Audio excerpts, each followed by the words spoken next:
I take a lot of effort to surround myself with badass people. My bare minimum right now, I mean, this sounds nuts, it's people with 8 figures. Pretty interesting. Do you want me to leave or? No, but you just taught us about why you became an entrepreneur, told us a bit about how you chose Amazon, like why you chose Amazon, how you pick your area where you're gonna make money. And you're actually gonna go over in this video exactly how to make $10,000 or more per month with Amazon FBA. Yes. So this is your formula right here, huh? For product research it is, Okay. which is the most important aspect of it. And just to refresh people who didn't watch the previous video, if you didn't watch the previous video, go back and watch that before you get here. But basically, the way Amazon FBA works is you choose a product that you like and that you believe is going to sell well, and then you get it from China, and then you send it to Amazon, and Amazon sells it for you, they ship it for you, and then they pay you the money. The big trick is how to pick products that are going to make you money. And $10,000 a month is, I think, a good barometer for any good life. So let's get into it. Yeah, so like I said, product research, by far most important aspect. Okay. You choose a bad product, doesn't matter how good your marketing and everything else is, it probably won't sell well. You choose a good product and you suck at everything else, it'll probably still sell well. So first thing we go off of is the sales. So obviously you need sales. So I look for normally 200 plus in sales. Now it can vary on different categories. Sometimes I'll look for higher, but this is the minimum average I want to see.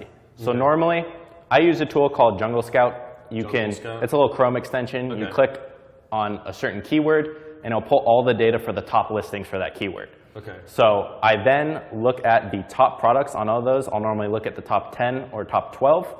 And I want to see at least the majority, probably I say 7 out of 12, meet this criteria of 200 plus in sales. So the 7 out of 12 of the top products in that category. So let's say I'm searching up camping hammocks for that keyword, because Amazon's all about ranking for different keywords. My whole goal is to see where I think I can rank myself for that keyword. So I want to make sure that keyword is getting sales for those products. So when I search that keyword, I want the majority of people to have sales that I think I can get. So if they all have 100, I'm probably not going to be able to come in and get 200, because that's not what the market can hold. But if they all have 500, I might be able to get that. So over 200, we're good. Cool. So that's the demand aspect of it. Now reviews on Amazon are kind of how you gauge competition. Not 100%, but normally, if you see someone with 1,000 reviews versus someone with 10, you're going to buy the one with 1,000 reviews. It's just feels more professional, more real to the person. A lot of people feel like there's fake reviews on Amazon, so that's why you do want to have a good amount of reviews, which is a whole different launching strategy, which we might go over later. But I go off of under 75 reviews because I want to see how many I think I can get. And now a lot of people think, what if I can just get 200 reviews? Can I rank that high? No, it doesn't work exactly like that. But if I see, again, the majority, so 7 of the first 12 listings being under 75 reviews, then I say, okay, that's not too competitive. I can probably go after that product. Now, a small little piece on this is you don't want products that are exactly all the same. So let's say everyone's selling a pen, and it's the same pen every time because everyone sources it from Alibaba, and it's the same thing. There's no differentiation, so you want to make sure you differentiate yourself. Third point is you want the price to be between $15 and $50. Reason for the 15 is you're just too low of profit. If you're not in that range, you won't be making more than $5 a sale because Amazon takes 15% of the sale price, and then their fulfillment fee, which our whole goal is small and light products, because that's what the fulfillment fee is based off of. So normally it's $3 to $4 a unit. So they're taking 15%, they're taking that, you're looking at $6 in fees right there, plus your product cost and shipping from China, which maybe it will say is $4. You're already looking at $10 in cost, so 5 profit. Reason for 50, anything over 50, people really have to think about purchasing. They might have to consult their spouse and whatnot. Anything in between this range is kind of a one-click buy, super easy. So that's the reason for that. And then the last one is brand equilibrium. So we want to see that it's not all dominated by one brand, that product. Like let's say someone used the example of like face masks. You don't want one brand to sell all the same ones, and you don't want to see huge brands like Under Armour and Nike, and you don't want to compete if they have a lot of listings in the top 12. If they have one or two, that's okay, you can compete with them, but you don't want to see one brand have more than 4 or 5 listings, because that means they kind of dominate that niche, and more times than not, they're driving outside traffic, which is not what we're trying to capitalize on. If they're driving outside traffic, that doesn't matter to us. We can't capture those sales anyway, because they don't see our product, they see theirs only. Yeah. Whereas we're trying to capture the organic Amazon traffic. So if they're searching that keyword, they'll see us. But a lot of times with the big brands and whatnot, they're driving outside traffic, obviously. That's the main reason for that. But these are kind of the main points. There's a couple little things other than that. But the main thing, again, the tool I use is called Jungle Scout. I'll put a link in the description to the resources you mentioned. Yeah. So that's the Chrome extension they have. They have another tool, which kind of helps you initially find products. But the Chrome extension pulls all the sales data. So we want 7 out of top 12 to meet 200 plus sales, to be under 75 reviews. We want the whole market for that product to be $15 to $50. And we don't want to see more than this one brand or big brands a couple times in the top 12. Okay. So first of all, awesome. One question is, I mean, you broke it down pretty simply right here. If it's this easy, why isn't everybody doing this? Or is there more to it than just this? There's more to it.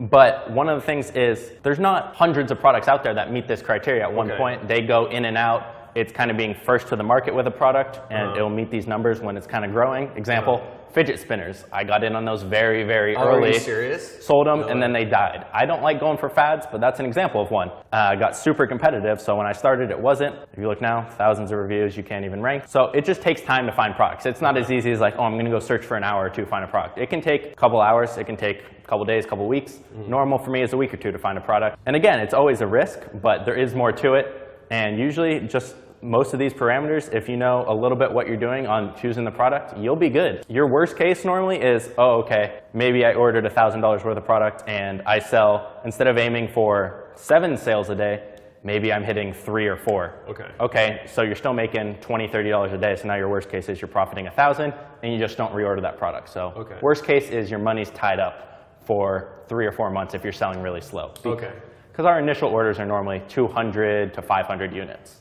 So that's kind of usually your worst case. Now, can you lose money? Yes. If you do advertising and other things and you're not doing it well, you can. Will you? Probably not. That's awesome. You work with some students, don't you? You have like a training program, and I have people out. And what do you help people out with? Because I mean, it seems like it's all laid out here, but what extra stuff do you help people out I have a private Facebook group where I'll help everyone who's in my course, and they'll kind of help each other, because there's people who are brand new, who are in the middle, who are making 30+ thousand a month now.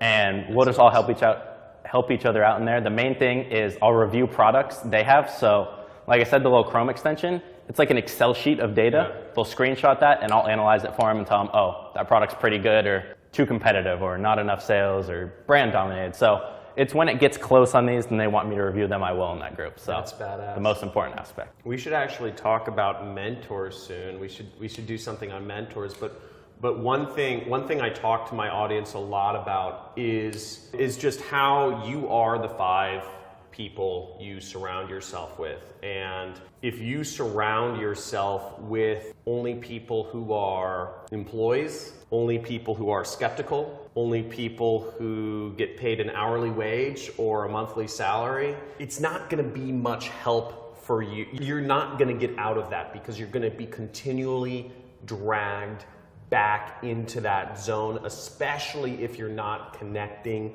with any other people that are actually driving sweet cars, that are, you know, my buddy's buying a Gulfstream jet, you know, next month, which is really cool. You know, it's $10 to $15 million, right? If you're not surrounding yourself with badass entrepreneurs. So if this is something that is, if you think you want to start an Amazon business, if that's like a direction where you say, okay, this is something I'm ready to do, dude, I would totally encourage you guys to check out this guy's training stuff. Is it all right if I put up some links or something? And basically I'll put up some links to his private groups. I think that's awesome. And I take a lot of effort to surround myself with badass people. My bare minimum right now, I mean, this sounds nuts, it's people with 8 figures. people with 8 or 9 figure businesses or net worths. Pretty interesting. Do you want me to leave or?